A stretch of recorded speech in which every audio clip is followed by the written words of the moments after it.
Good morning student. पहलवान गुरुदीन महिला विद्यालय के हिंदी विभाग से मैंने यहाँ एक बार फिर से आप सभी का हमारे YouTube चैनल पर स्वागत करती हूँ। जैसा कि आपने मेरी पिछली वीडियो में भक्ति काल के विषय में पढ़ा, आज का टॉपिक है हमारा भक्ति काल का वर्गीकरण। भक्ति काल का वर्गीकरण दो प्रकार से हुआ है। पहली शाखा है भक्ति काल की निर्गुण भक्ति काल धारा, दूसरी है सगुण भक्ति काल धारा। निर्गुण भक्ति काल धारा, निर्गुण भक्ति काव्य धारा के नाम से स्पष्ट है, जिसका कोई आकार नहीं, रूप नहीं, आकृति नहीं, उस परम ब्रह्म की उपासना।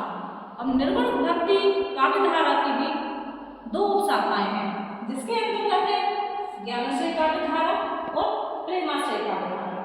ज्ञानाश्रय काव्य धारा के अंतर्गत आपके प्रमुख कवि आते हैं कबीर, नानक, दादू, रैदास।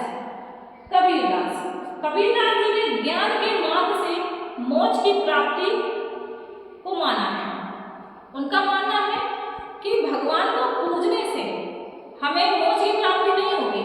उन्होंने मोक्ष की प्राप्ति ज्ञान से मानी है, और ज्ञान हमें कौन देता है? हमारा गुरु।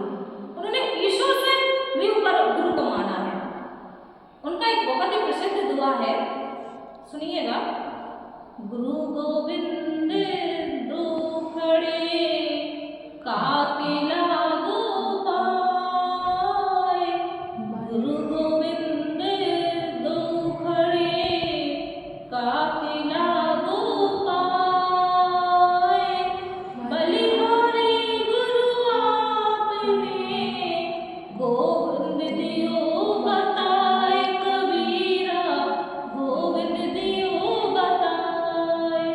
इस दोहे के माध्यम से कबीरदास जी ने गुरु को अपने माता पिता और ईश्वर से सर्वोपरि माना है। दूसरी तरफ आपकी प्रेमाश्रय काव्य धारा। प्रेमाश्रय काव्य धारा के प्रसिद्ध कवि हैं मलिक मोहम्मद जैसी। इनका एक बहुत ही प्रसिद्ध महाकाव्य है पद्मावत। पद्मावत पर एक मूवी भी बनी है, जिसको आप सभी ने देखा भी होगा, पद्मावती। पद्मावत में उन्होंने प्रेम के द्वारा भगवान के पास तक पहुंचने का मार्ग बताया है और मोक्ष की प्राप्ति का साधन बताया है। आइए पढ़ते हैं सगुण भक्ति काव्य धारा। सगुण भक्ति काव्य धारा जिस ब्रह्म का आकार है, रूप है, आकृति है, जिसको हम देख सकते हैं, जिसको हम छू सकते हैं, उस ब्रह्म की उपासना करना।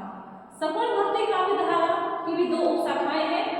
पहली है आपकी कृष्ण भक्ति काव्य धारा, दूसरी है राम भक्ति काव्य धारा। कृष्ण भक्ति काव्य धारा के प्रमुख कवि सूरदास, मीराबाई। सूरदास जी के आपने पढ़ पढ़े हैं, सुरसागर, सुरसारावली इत्यादि।